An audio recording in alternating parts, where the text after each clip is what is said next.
Napuntahan na ba ninyo dito sa part na to ng Real? Tignan naman ninyo.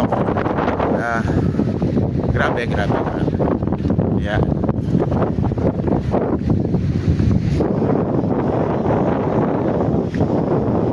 Napakaganda na lugar.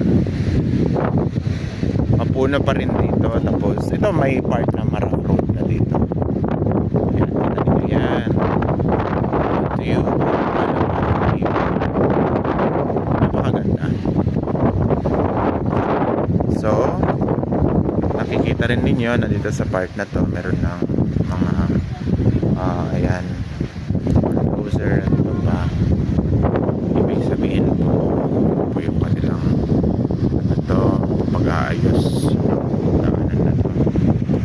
Sabi nila itong daan daw na to ay magtutugtong sa Real Quezon papunta ng Mauban.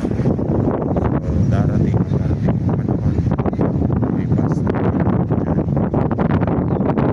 na diretso dito sa banda dito doon sa banda roon, kita ninyo yan. So yan na.